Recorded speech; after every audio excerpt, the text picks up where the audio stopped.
स्वागत है आप सभी का हमारे educational channel online learning and many more by Arvind Tarun में। नए वीडियो पाने के लिए चैनल को सब्सक्राइब करिए और बेल आइकॉन को दबाइए। आज के वीडियो में हम क्लास 8 साइंस विषय के MCQ ऑब्जेक्टिव टाइप के इम्पोर्टेंट क्वेश्चन आंसर्स के बारे में जानेंगे, जो कि स्कूली कक्षाओं के साथ ही साथ कॉम्पिटिटिव एग्जाम के लिए भी इम्पोर्टेंट है। यह वीडियो कक्षा 8वीं विज्ञान साइंस विषय के अंतर्गत दूसरा भाग है, और इस भाग में भी जितने भी अगले चैप्टर है, जो नेक्स्ट 6 चैप्टर है, उसके इम्पोर्टेंट क्वेश्चन आंसर्स को इस वीडियो में हम जानेंगे। और वीडियो के डिस्क्रिप्शन में आप हमारे एजुकेशनल ब्लॉग से भी जुड़ सकते हैं, और सेल्फ असेसमेंट स्वमूल्यांकन के लिए उसमें आप लिंक पा सकते हैं। तो चलिए आज का वीडियो शुरू करते हैं। वीडियो थोड़ा लंबा हो सकता है क्योंकि सभी इम्पोर्टेंट क्वेश्चंस इसमें शामिल हैं। तो आज का पहला क्वेश्चन है, पादप कोशिका भित्ति बनी होती है। ऑप्शन है प्रोटीन, वसा, सेलुलोज या प्रोटीन एवं वसा दोनों से। तो पादप कोशिका भित्ति जो बनी होती है वह किसकी बनी होती है? सही आंसर आ जाएगा सेलुलोज की। नेक्स्ट क्वेश्चन है, कोशिका का ऊर्जा केंद्र पावर हाउस ऑफ सेल किसे कहते हैं? कोशिका का ऊर्जा केंद्र है सेंट्रोसोम, राइबोसोम, केंद्रक, माइटोकॉन्ड्रिया। तो जानते हैं cell of power house of cell या कोशिका का ऊर्जा केंद्र किसे कहते हैं? माइटोकॉन्ड्रिया को। नेक्स्ट क्वेश्चन है, कोशिका में प्रोटीन का निर्माण होता है या इसे और भी प्रोटीन फैक्ट्री किसे कहा जाता है? ऑप्शन है राइबोसोम, लवक, रिक्तिकाएं, केंद्रक। तो प्रोटीन का निर्माण कहाँ होता है? राइबोसोम में। सही आंसर इसका A option. Next important question पे चलते हैं।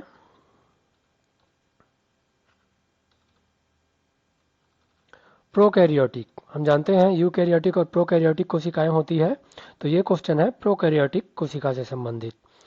प्रोकैरियोटिक कोशिका का उदाहरण है, ऑप्शन है यूग्लिना, अमीबा, पैरामीशियम या नीलहरित शैवाल, ब्लू ग्रीन एल्गी।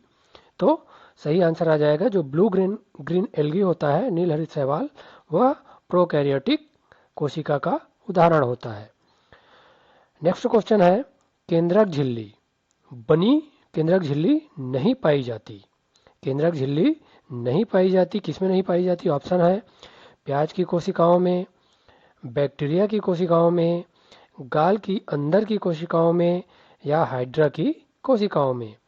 तो इसका सही आंसर आ जाएगा बैक्टीरिया की कोशिकाओं में केंद्रक झिल्ली नहीं पाई जाती।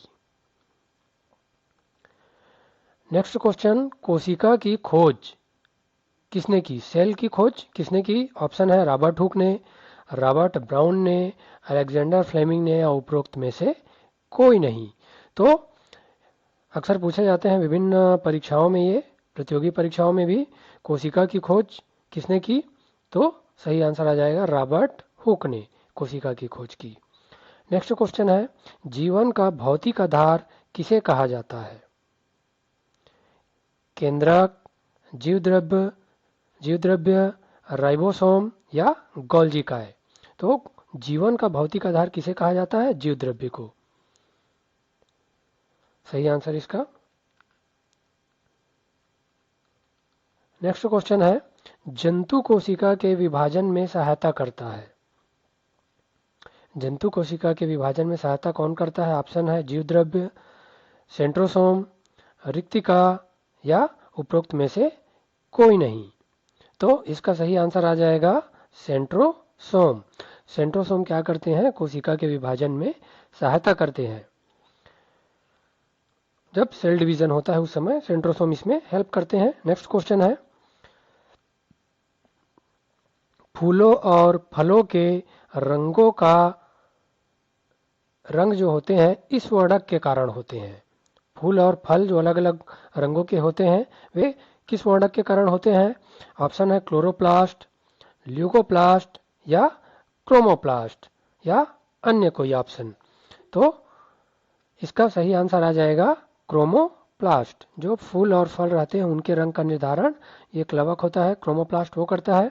हम सभी जान रहे हैं कि जो क्लोरोप्लास्ट रहता है वह हरित लवक जो होता है वह क्या करता है, भोजन बनाने में सहायता करता है। ल्यूकोप्लास्ट भोजन संग्रह करने में सहायता करता है। अगला क्वेश्चन है, कोशिका का नियंत्रण कक्ष कहा जाता है। ऑप्शन है केंद्रक को, माइटोकॉन्ड्रिया को, राइबोसोम को या गोल्जी काय को। तो कोशिका का नियंत्रण कक्ष कहा जाता है केंद्रक को। सही आंसर आ जाएगा ऑप्शन ए केंद्रक को। नेक्स्ट क्वेश्चन है, कोशिका द्रव्य में महीन धागों के जैसी रचनाओं को कहते हैं। कोशिका द्रव्य में छोटी छोटी महीन धागाओं के समान इस तरीके से क्या होती है, रचनाएं बनी होती है, उसको क्या कहते हैं। ऑप्शन है कोशिका झिल्ली, क्रोमैटिन जाल, रिक्तिका या गोल्जी काय। तो इसका सही आंसर है क्रोमैटिन जाल। ऑप्शन बी सही आंसर। अगले क्वेश्चन पे चलते हैं, कोशिका के भीतर पदार्थों का परिवहन होता है प्लाज्मा झिल्ली द्वारा, एंडोप्लाज्मिक रेटिकुलम द्वारा या सेंट्रोमियर द्वारा या गोल्जी काय द्वारा। तो सही आंसर क्या आ जाएगा इसका, एंडोप्लाज्मिक रेटिकुलम द्वारा कोशिका के भीतर पदार्थों का क्या होता है, परिवहन होता है। नेक्स्ट क्वेश्चन है, वस्तुएं जो हमें दिखाई नहीं देती ये आकार में होती हैं 1 माइक्रोन से छोटी, 10 माइक्रोन से छोटी, 100 माइक्रोन से छोटी या 1000 माइक्रोन से छोटी। तो जो वस्तुएं हमें दिखाई नहीं देती वे आकार में होती है। सही आंसर आ जाएगा सी ऑप्शन, 100 माइक्रोन से छोटी। अगला प्रश्न है, जीवाणुओं को अपने बनाए सूक्ष्मदर्शी से सबसे पहले देखने वाले वैज्ञानिक थे। ऑप्शन है रॉबर्ट हुक, एंटोनी वान ल्यूएनहॉक, एडवर्ड जेनर या लुई पास्चर। तो अपने सूक्ष्मदर्शी से बनाया गया था उनके द्वारा, उसको जीवाणुओं को देखा वे वैज्ञानिक थे एंटोनी वान ल्यूएनहॉक। सही आंसर इसका। अगला महत्वपूर्ण प्रश्न है, मलेरिया रोग उत्पन्न करने वाला रोगाणु है जीवाणु, बैक्टीरिया या विषाणु, वायरस, प्रोटोजोआ या कवक, फंजाई। तो मलेरिया रोग हम सभी जानते हैं बच्चों कि मलेरिया रोग मादा एनाफिलिस मच्छर के काटने से होता है और जो प्लाज्मोडियम नामक क्या होता है, प्रोटोजोआ होता है जो उसके रोग का वाहक होता है। तो इसका क्या पूछा है, मलेरिया रोग उत्पन्न करने वाला रोगाणु है। तो आंसर सी इसका सही उत्तर है, ऑप्शन सी प्रोटोजोआ। अगला प्रश्न है, चने की पौधों की जड़ों में रहता है जीवाणु, बैक्टीरिया, विषाणु, वायरस, प्रोटोजोआ या कवक, फंजाई।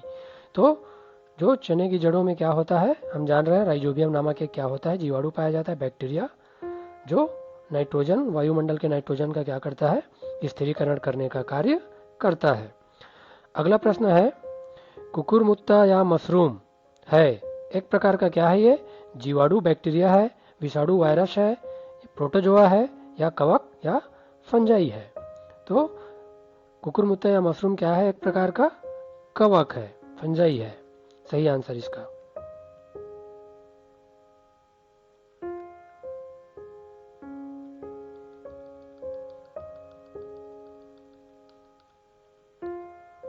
अगला प्रश्न है, HIV एड्स का संक्रमण होता है जीवाणु द्वारा, बैक्टीरिया द्वारा, विषाणु द्वारा, वायरस द्वारा, प्रोटोजोआ द्वारा या कवक द्वारा, फंजाई द्वारा।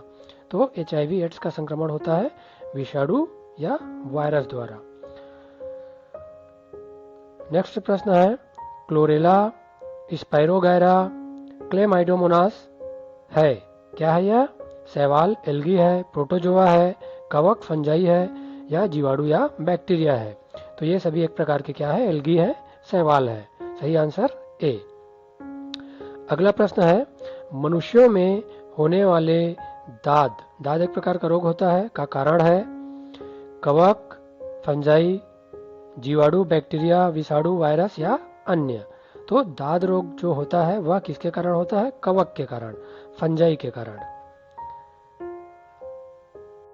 अगला प्रश्न है, सजीव और निर्जीव के बीच की कड़ी किसे कहा जाता है? सजीव और निर्जीव के बीच की कड़ी किसे कहते हैं? जीवाणु, बैक्टीरिया को, विषाणु वायरस को, कवक फंजाई को, या शैवाल एल्गी को।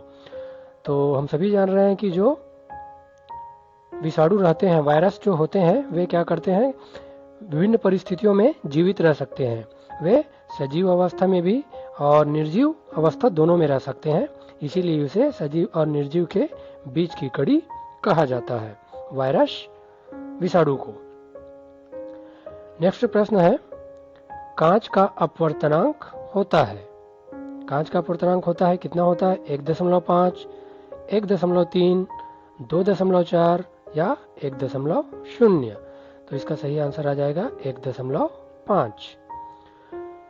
लेंस का एक बिंदु जिससे होकर जाने पर प्रकाश की किरण बिना विचलन के गुजर जाती है, उसे क्या कहते हैं? ऑप्शन है फोकस, प्रकाश केंद्र, फोकस दूरी या वक्रता केंद्र। तो जो लेंस होते हैं, जैसे ये उत्तल लेंस है, यहाँ से इस तरीके से यहाँ पे क्या होता है? ये प्रकाश केंद्र होता है। यहाँ से जब कोई प्रकाश किरण गुजरती है तो क्या होता है? वह बिना विचलन के सीधी निकल जाती है। तो इसका आंसर आ जाएगा प्रकाश केंद्र। लेंस का एक बिंदु जिसे होकर जाने पर प्रकाश की किरण बिना विचलन के गुजर जाती है, तो आंसर है प्रकाश केंद्र।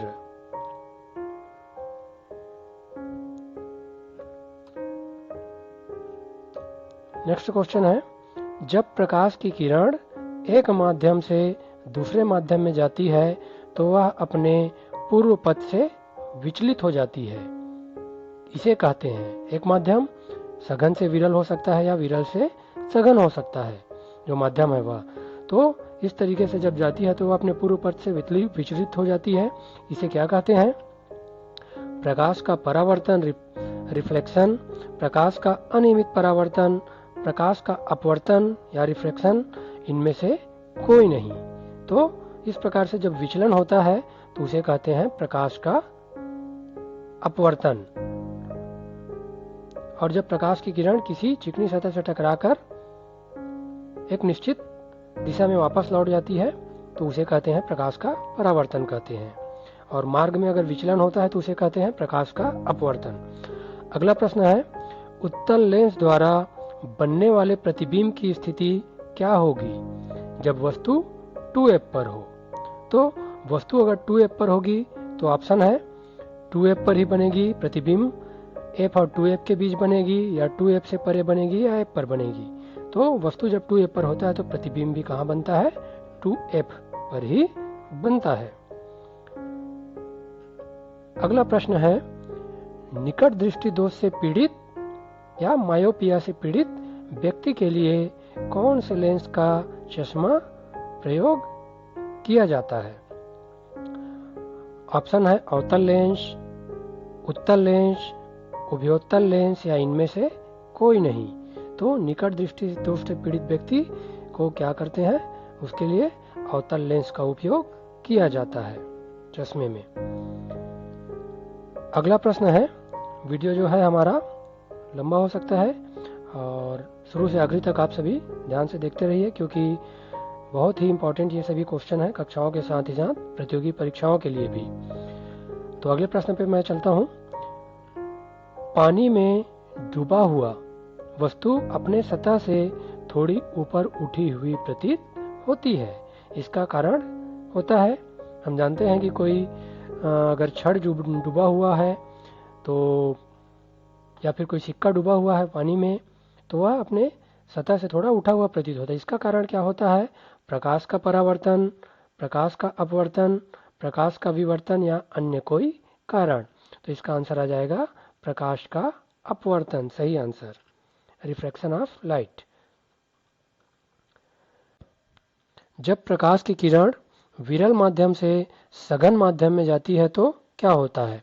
लंब की ओर झुक जाती है, लंब से दूर हट जाती है, सीधी चली जाती है, या वापस चली जाती है।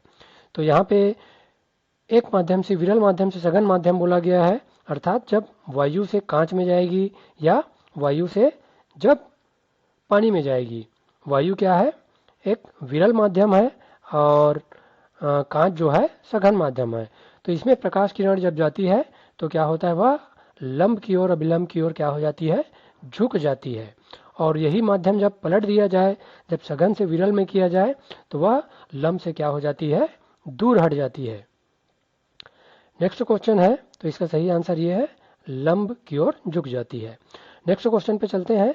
रेटिना पर बना प्रतिबिंब होता है। हम जानते हैं कि हमारे आंख भी एक प्रकार का लेंस की तरह कार्य करता है और उस पर प्रतिबिंब जो बनता है वस्तु का, वह रेटिना पर बनता है। तो रेटिना पर जो प्रतिबिंब बनता है वह होता है उल्टा और वास्तविक, सीधा और वास्तविक, उल्टा और आभासी, सीधा और आभासी। तो इसका सही उत्तर आ जाएगा उल्टा और वास्तविक। रेटिना पर प्रतिबिंब बनता है वह उल्टा और मस्तिष्क क्या करता है? उसे सीधा करके हमें दिखाता है। अगला प्रश्न है, स्पष्ट दृष्टि की न्यूनतम दूरी होती है। ऑप्शन है 20 सेंटीमीटर, 25 सेंटीमीटर, 13 सेंटीमीटर या 21 सेंटीमीटर। तो स्पष्ट दृष्टि मतलब जहां से हम आंख को बिना तकलीफ के साफ साफ देख सके, उसके लिए न्यूनतम दूरी होती है 25 सेंटीमीटर। अगला प्रश्न ऊपर के प्रश्न से ही जुड़ा हुआ है। मानव नेत्र में प्रतिबिंब कहां पर बनते हैं? जो वस्तु का प्रतिबिंब बनता है मानव नेत्र में कहां पर बनता है? आइरिश पर, कार्निया पर, पीत बिंदु पर या रेटिना पर? जैसा हमने ऊपर में देखा कि प्रतिबिंब कहां पे बनता है? रेटिना पर।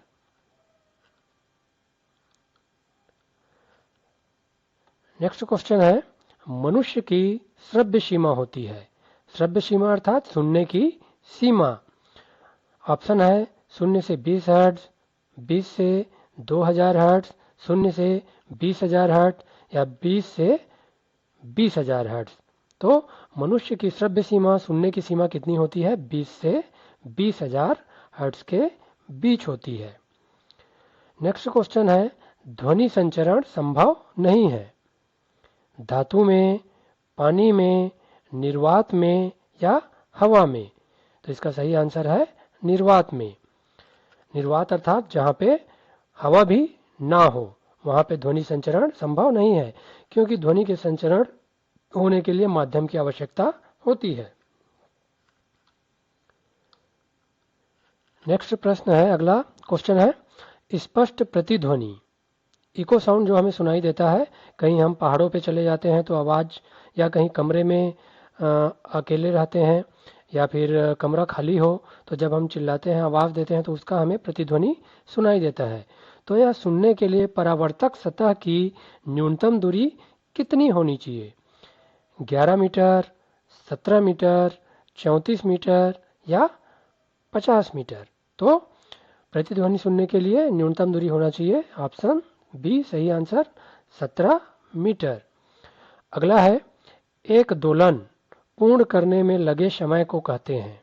आवृत्ति, आवर्तकाल, आयाम या अवरोध? तो सही आंसर है आवर्तकाल। एक दोलन पूर्ण करने में लगे समय को कहते हैं आवर्तकाल। नेक्स्ट प्रश्न है, आवृत्ति का मात्रक है हर्ट्ज, न्यूटन, पास्कल या अन्य? तो आवृत्ति का मात्रक होता है हर्ट्ज। नेक्स्ट प्रश्न है, ट्यूमर, मोतियाबिंद, गठिया और पथरी जैसे रोगों का पता लगाने और इलाज में उपयोग किया जाता है। किसका उपयोग किया जाता है? श्रव्य ध्वनि का, अश्रव्य ध्वनि का या पराश्रव्य ध्वनि का या अन्य किसी का? तो इसका सही आंसर आ जाएगा पराश्रव्य ध्वनियों का उपयोग इन सब रोगों का पता लगाने और इलाज में किया जाता है। ध्वनि साउंड का वेग 20 डिग्री सेंटीग्रेड पर होता है। सामान्यतः 20 डिग्री सेंटीग्रेड पे ही ध्वनि का माप किया जाता है और अन्य टेम्परेचर पर भी किया जा सकता है। तो 20 डिग्री सेंटीग्रेड पर ध्वनि का वेग होता है 332 मीटर प्रति सेकेंड, 340 मीटर प्रति सेकेंड, 342 मीटर प्रति सेकेंड या 330 मीटर प्रति सेकेंड। सही आंसर आ जाएगा इसका 332 मीटर प्रति सेकेंड। नेक्स्ट क्वेश्चन है, विद्युत का सुचालक नहीं है, अशुद्ध जल, नींबू का रस, नमक का विलयन या नल का जल। तो विद्युत का सुचालक नहीं है, ये आंसर आ जाएगा सही आंसर अशुद्ध जल। अगला प्रश्न है, सरल ओल्टी सेल में विद्युत अपघट्य होता है, तनु सल्फ्यूरिक अम्ल H2SO4, तनु H2SO4, तनु हाइड्रोक्लोरिक अम्ल तनु HCl, कॉपर सल्फेट विलयन या पोटेशियम हाइड्रोक्साइड। तो सरल उल्टी सेल में विद्युत अपघट्य होता है तनु सल्फ्यूरिक अम्ल H2SO4। अगला प्रश्न है, विद्युत धारा द्वारा किसी पदार्थ पर किसी दूसरी धातु की परत चढ़ाने की प्रक्रिया को कहते हैं, क्या कहते हैं? विद्युत अपघटन, विद्युत लेपन, रासायनिक अभिक्रिया या विद्युत शोधन। तो इसका सही आंसर है विद्युत लेपन।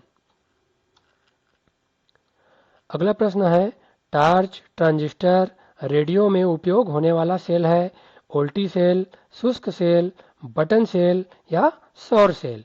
तो हम सभी जान रहे हैं बच्चों कि टार्च ट्रांजिस्टर रेडियो में सामान्यतः शुष्क सेल का उपयोग किया जाता है।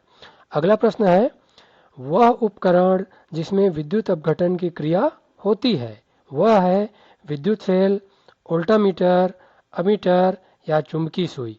तो सही आंसर है इसका वोल्टामीटर।